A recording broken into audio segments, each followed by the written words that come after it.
Welcome to PelviBiz podcast. I'm Dr. Kelly Alhui.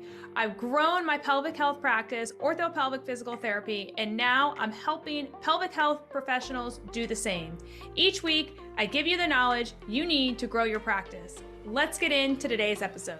Before we get into today's episode, I'd like to take a moment to introduce our sponsor, Jane. Jane is an all-in-one practice management software with features like online booking, scheduling, documentation, and a PCI-compliant payment solution. The time you spend with your patients and clients is valuable, and filling out forms during their appointment can quickly take away from your time together. That's why the team at Jane has designed online intake forms that your patients can complete from the comfort of their homes. And to help them remember to fill out their forms, Jane has your back with a friendly email reminder sent 24 hours before their appointment. This means that they arrive ready to start their appointment, and you arrive ready to help. Jane's online intake forms are fully customizable to ensure you're collecting everything you need ahead of time, whether that's a credit card on file, insurance billing details, or signed consent. You can build your intake forms from scratch or use a template from Jane's template library and customize it further to meet your practice needs. If you're interested in learning more, head to jane.app/guide or use the code PelviBizWindmill at sign up to receive a 1-month grace period on your new account. Today, I have a very special guest here. She's one of my Mastermind students. Maddy, welcome to the PelviBiz podcast. Hi, thanks so much for having me. Yeah, go ahead and introduce yourself. Tell us where your practice is at and tell us a little bit about kind of, what population you typically see. My name's Dr. Maddy. I'm the owner of Inspire Pelvic Physical Therapy. We're located in Saginaw, Michigan. So right now it's me, and then I have 2 admins, and then I have a pelvic floor occupational therapist, a mixture of patients. I really like the pelvic pain cases. We see a lot of pregnant and postpartum. We see males. We see pediatric cases. There's not a lot of pelvic PTs in our area, so we're willing to take on pretty much anyone that needs help. That's awesome, Maddy. So can we go back a little bit and tell us how you got started? Like, what inspired you to potentially have a practice? Were you one of those that always knew you wanted one? Where you were like, no, I was kind of forced into one? Can you give us a little bit more background? Yeah, it's always been on my bucket list to start my own business. Even in PT school, I was thinking about doing it, but I wasn't sure how it was going to go because insurance is so complicated. And I was like, how am I going to be able to figure this out? And then I kind of was introduced to the concept of cash pay PT, and I was like, wow, this is so easy. So at the time, I was working at a local outpatient ortho clinic, and I had just gotten done from maternity leave.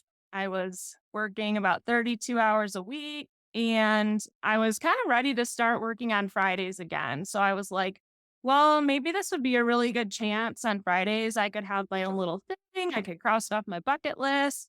And yeah, Okay, so at that time you're like, okay, maybe I can start a practice. All right, great. So now what do you do from there? Do you go mobile? Did you get an office space? How did you decide to make the next move? yeah. So Saginaw, Michigan is actually pretty, I don't know, there's good and bad for starting a practice. The good thing was I knew I could find a place to lease that would be really cheap. So I found a place, and it was only going to be $500 a month for a huge kind of waiting room, gym area, and a big treatment room. Well, it wasn't that big of a treatment room, I guess, but and I was like, okay, cool. And then all I need is a mat table, some lube and gloves, and started doing some calculations and like, all right, I got to see 4 patients a month to be able to cover my overhead. This is very doable. I'll work Fridays. I'll see hopefully more than 1 patient a week. But that's all I would have to do to kind of check this off my bucket list and make it happen. Yeah, so you're like, okay, so you kind of budgeted it out first off. That's what you did. So you budgeted it out, created a budget and said, all right, to make this work, I need this amount of money. So you're becoming very logical, which is great. And then you're like, all right, so now, did you ever have doubt of like, I don't know if I can get these patients? Did that ever creep in? Oh, yeah. So at that point, I still was like, I really don't know if this is going to work. There's not really many cash pay clinics in the area. I started kind of putting my feelers out, started making my website. Still wasn't really sure if it was going to work. Yeah, I just was hoping and hoping it would. So basically, I was still at my current job working 32 hours and I was starting to make my website and things like that. And I was like, well, if it works, it works. If it doesn't work, then I don't know. I guess I'm going to have to use like the money from my current job to pay for this rent. And it's going to be kind of annoying to pay on it for a year, but it won't be the end of the world. So, Yeah. Okay, so you're still at your current job working 32 hours. You potentially now have this side hustle that you got going on. Okay. So now, how do you leave this cushiony job that's paying you that your parents probably told you don't leave a cushiony job, right? And for those people that don't know, if that's okay if I can say, Maddie's parents are both dentists, guys, and they own their own practice, correct? yeah. Yeah. Yes. So Maddie grew up with two entrepreneurs, and we can get into that in a second. She kind of saw her parents like do the thing, right? And so she's like, okay, maybe this is why, I'll start my own business. Great.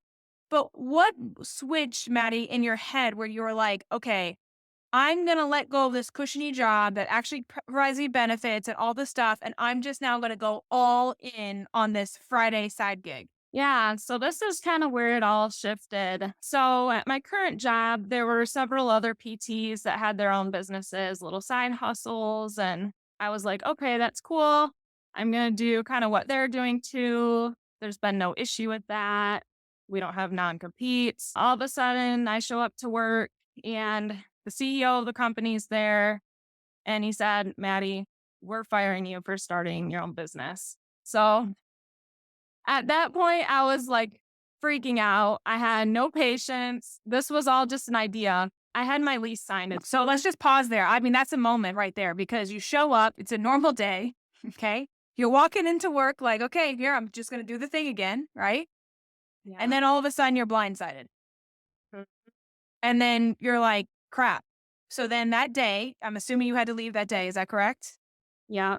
Yeah. I got walked out. Oh, you got walked out. Okay. So she got walked out. Okay. Then what are you doing? Are we having a moment to cry? Are we having like, what's happening? Yeah.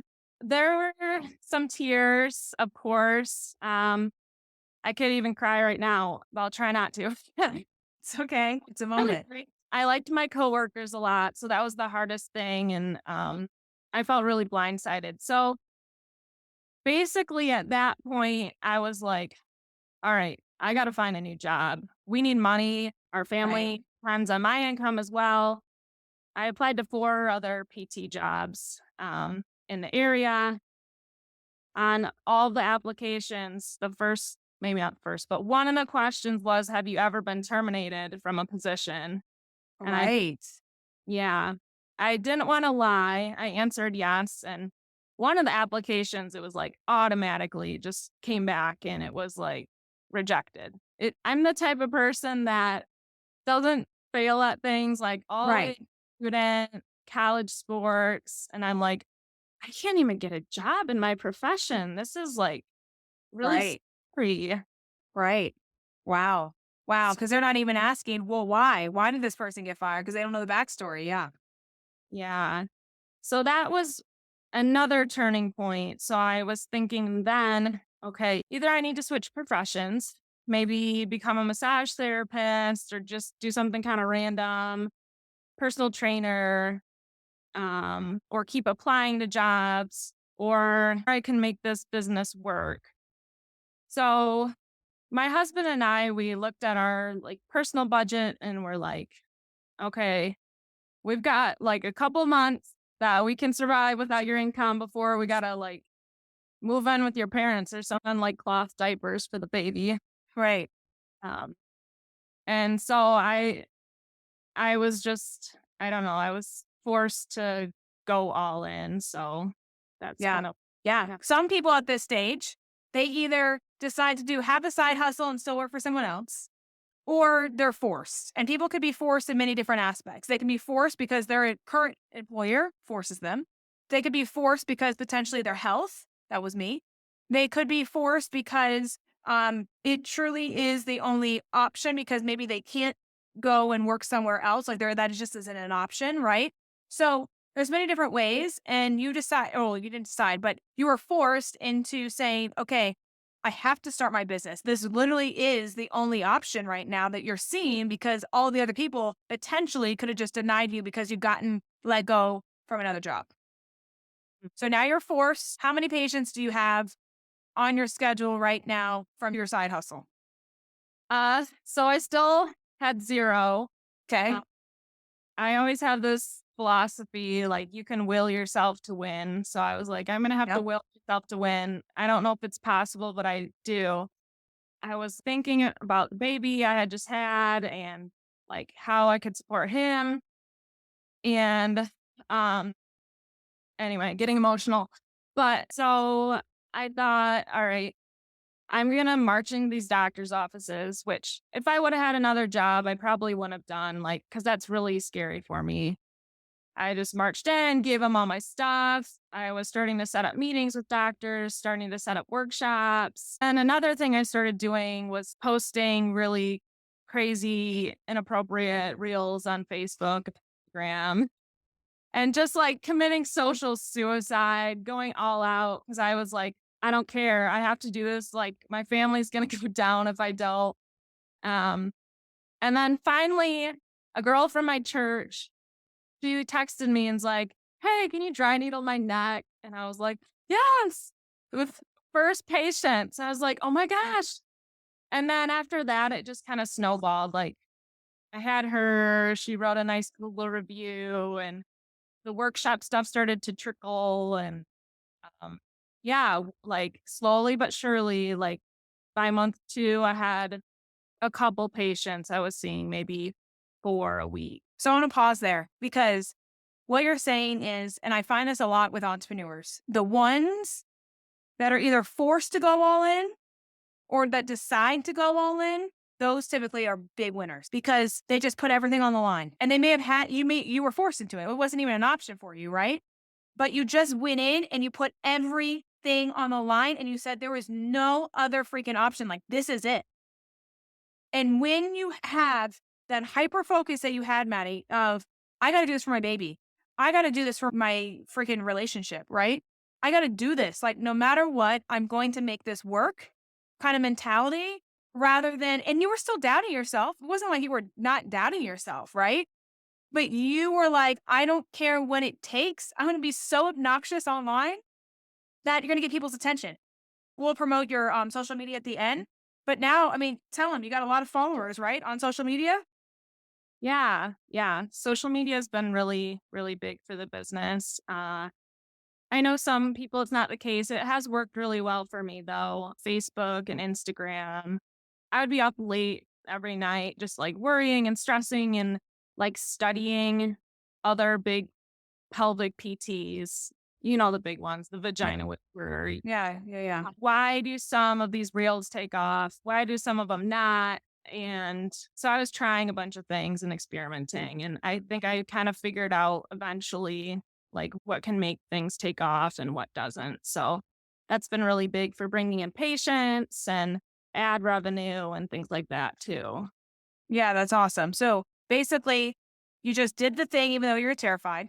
You went all in and you were like, okay, I'm going to do whatever it takes. And you did some studying. But besides studying, this is the part that most people miss. Besides you guys studying and taking all the information in, because Maddie could have just stopped right there. But what she did instead was immediately took action and decided that, you know what, I'm going to try to just do my own versions of these videos. And let's see if it takes off. And then it did. And then it didn't probably right away, but like over time, as she's studying and getting better and refining, now it's taking off, right?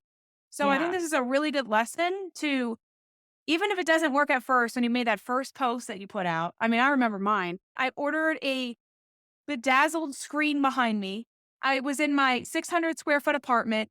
I put pillows on the window so there wasn't like weird light coming to my head. I had full on makeup. I had a ring light. My hair was all done. And I couldn't even say my name. And I had one word. Hi, I'm Kelly Alhui. Pause. And that took me 2 hours to record. Like, I mean, don't you remember yours, Maddie? Like the first post? Uh-huh. I mean, you're terrified. I was terrified. Yeah. Still every time I'm gonna post a reel, I'm like, "Okay, I can't do this, I can't do this." Click. And then I'm like, "I posted it. Oh boy." And then I like keep looking, I'm like, "Okay, like there's not a lot of negative comments. There's some, but um, yeah, I have to kind of psych myself up every time because I kind of grew up in like a very sheltered, conservative Christian upbringing that like these wild posts are just like people are like, Maddie, I can't believe you're posting that. I'm like, I know. But Y'all, I mean, we will. Again, we're going to promote her Instagram at the end of this, but she was doing handstands on the toilet. Okay. That's how crazy we're getting in these reels. Okay. But it was fun. It's really fun. So, okay, let's go back. So now you, you're all in, you're doing your thing, you have 0 patients, you're going to visit these doctors. You got that one person to dry needle. And that first person, I have to say, is always the hardest. It is always the hardest one to get because it's the one that's going to actually give you the confidence to then get another person. And it's also really good because they'll refer their friends potentially, right? What was your strategy then, Maddie? And we heard you going to the doctor's offices. Was there anything else besides social media and doctor's offices that you were doing to think about, like, how could I get more patients in the door? yeah, I did a couple workshops. I did a diastasis recti screening in the clinic. That was really fruitful. Um, at that time, about 30% of them came on for therapy, which was like pretty big at that time for me. Great. Uh, Yeah. and then I think with Google, it takes time for Google to recognize your profile because all of Yep. a sudden then Google was slowly, I was getting calls for like those first 3 months. There were no Google calls or anything. Yeah. It takes about 2 to 3 months. This is a good stat for everyone. It takes about 2 to 3 months for Google to recognize you as a business. That's pretty typical. Yeah. And another really scary thing for me was my background was in outpatient ortho. I had taken my Herman and Wallace classes just a couple months before opening. I treated about 4 half days in the pelvic health clinic and the former place of employment. They had a pelvic health clinic. They wanted me more in ortho, but I got to do a couple half days over in their pelvic health clinic. So I was fighting myself with imposter syndrome too. Like, okay, I have this pelvic health specialty clinic and I've literally done maybe 10 internal exams. So when patients were coming in, I was like, okay, like, where do I put my hands? What am I, can I actually get them better? Let's pause there. I think that's massive. I mean, so many of you guys right now that are listening to this podcast struggle with this, that you want to take every course. So, Maddie, what the heck is going through your head of how I'm sure your hands were sweating to death, but like, because I've been there too.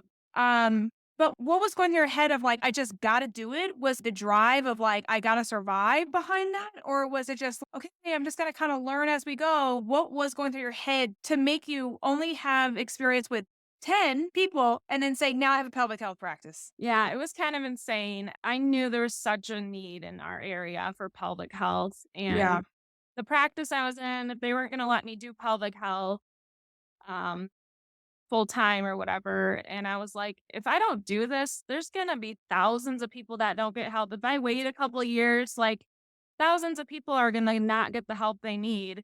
But me doing my best with the classes I've taken and my background in outpatient ortho and Google, it's probably better me than no one. So I kept telling myself that over and over again. I actually love that. And I think more people should embody that. I think more often than not, people in our field believe they have to take 20,000 courses for them to be a legit business or a legit pelvic health therapist. And I just don't believe that's true. I believe if you do have a strong orthopedic background, all you need to know for pelvic health is pressure management and know the pelvic floor muscles. That's literally it.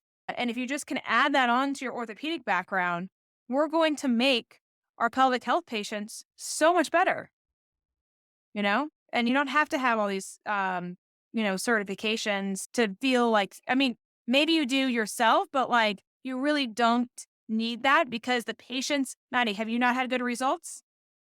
I've had good results. Yeah, her patients are getting better. So, you really, it's just being able to combine both the orthopedic and pelvic health and not thinking, oh my gosh, I have to be, what is it? Not OCS or what's the other one? CWS or something certified before I start my practice. You don't need to do that. You definitely don't need to do that. All right, Maddie. So let's bring it back. So now you are at this point, how many months in? Like, let's say you're 3 months in. How many patients are we seeing Man, I'd have to bring up my numbers. on average, do you think? Think probably around 7 a week. Okay. So 3 months in, you're at 7 a week. All right. And at this point, Maddie's probably thinking, man, I got it made. I'm now only working 7 hours a week. And you're probably making around, if I had to take a guess, around what you were making at your outpatient orthopedic clinic. Is that correct? Would you say? Yeah, it was getting pretty close. I of course didn't have my prices where they should have been at first, so Mhm. it been better to start. But Okay. Yeah. That's it. That's another typical error people make. Yes. Okay. But around there, we're looking at. Okay. So now, what about 6 months in? What's happening at 6 months in? so let's see. I'm trying to think when I started PelviBiz. Okay, so 6 months in is when I started PelviBiz with Kelly. So yeah, I was just kind of hanging out around 7 patients a week still. And I was like, oh man, do I just live in an area that it's just so heavily insurance driven, which it is. It's a very low income area. Is a cash practice just feasible? Should I contract with insurances? I just was like wavering everywhere. I was like talking to like insurance companies to try to get Mhm. contracted. And I also didn't feel right about doing that. I just really needed guidance. So then I started the coaching, and that really kind of got me out of that rut. Pretty quickly doubled my patient load to closer to 14 patients. And then a couple months after, I'm at 20, 25 patients a week. That's awesome. Yeah. So you would say then it would be definitely worth investing in a coach to help provide guidance, right? Yeah, definitely. And just focus too. Yeah. And Focus. yeah, I guess I don't know, focus isn't always easy for me because I'm like, I need this to work. I need this to work. And it was 2 months, which really isn't that long, but I'm like, 2 or 3 months I've been stuck at 7 patients. I need to do something. The insurance route didn't seem right to me. I knew it would totally change how I could provide care. So basically, then I thought I need a coach. And Right. And you had your space. And then all of a sudden you're like, okay, now we're getting into this. Oh, wait, this now, at this point, are you believing now this is a business yet or no, not yet? yeah, at that point I wasn't sure if it was going to grow or if it'd just be kind of like a nice little part-time job thing that I was working and supporting our family and feeling better about things. Um, and I was starting to, I was going to say, like, some of those first cases that I like got better, like from leakage. I'm like, oh my gosh, I got that patient better. Like, Mhm. it's crazy. Like, I know it's all theory until now because I haven't done pelvic health and like pain with sex. Oh my gosh, I can really help people. In theory, I can help people. But then it was like, wow, I really can help people. And I saw it for myself. So that's That's when I, awesome. Yeah. So you build your own self confidence up. That's what you did. You said, and you basically proved to yourself without, you having to read it from a book.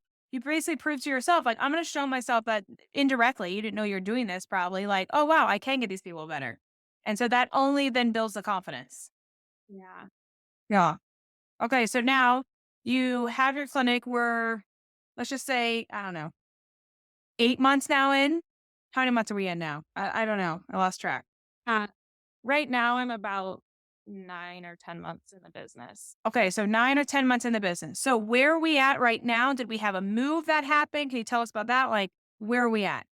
Yeah, so I switched out of the space I was in before with the waiting room and the treatment room, and Now I'm in a space with 3.5 rooms. We're using one as a gym and 2 treatment rooms and a waiting room. And I've got the pelvic floor occupational therapist on board too, and a couple admins helping me out.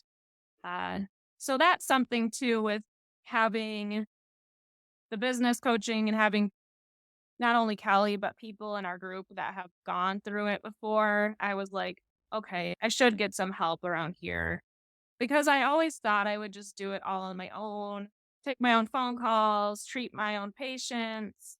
I realized like how much bigger impact I could have if I got some help with that stuff. So, Yeah, that's a big mindset shift right there is most of us think, okay, I'll never have a business. And then we think, okay, I'm the only one going to run this business because it's going to be a lot easier then because that just seems right. If I have employees, it's just going to be way too much to handle, right? Where was that shift, Maddie? Was it because the people in the group you saw like had employees, or was it, oh, I just now being in this around the group that you're like, hey, I now see the benefit of employees? I don't really even know how or when it happened. I think at first I just couldn't think or dream big when I first opened. I was so focused on survival and helping take care of our family. And then at as it was going well, I was like, wow, like really I can see it. I have a vision. I still have like visions of what I want to do. And it's constantly getting bigger and bigger because I want to impact as many people as I can. Yeah. No, that's awesome. That's amazing. And that's how most people start. You can't even think that big because you didn't even know that even existed. Yeah. Yeah. It's like, wow. And until you see someone else do it or see you're like come up with these ideas because someone, it's just, it's crazy how it can just like keep going. All right, cool. So now, where do you see things going? What's the future hold in the next year to 5 years? Yeah, I'd like to have several other pelvic floor therapists on the team. It's hard to even envision until you're to the next step, I guess. Yeah, But that's a good step. right now, my next hope is to hire another pelvic health therapist and then just go from there, I guess. Yeah, that's great. That's awesome. What would you say to someone that is, was in your position or is in your position currently right now where they are have a job, they have this potential, they're thinking about a side hustle, or maybe they kind of started a side hustle. What advice would you give them to um like to bridge that gap on should they do it, should they not? Like if you went back and you thought if someone could have just said, just go for it, or just do this one thing, or do something like what would have that been? Like what advice would you have for someone that's on the fence of thinking maybe should I start a business or maybe should I not? I think there is just a huge need for pelvic health and pelvic floor therapy. Anywhere you go, anyone you talk to, there's patients everywhere. And I'm Mhm. starting to realize that more through the coaching too. So it is possible. And the longer you wait, the longer more and more people aren't going to get the help that they deserve. And that's going to be life changing for them. So hopefully that's a little kick in the butt to give it a try. And um, yeah, I just had so many doubts, even like pricing and stuff, where I thought, okay, I'm in this lower income area. I can't do this. I can't do this. But I just tried it and I don't know, it works. So there's a need. It can work anywhere.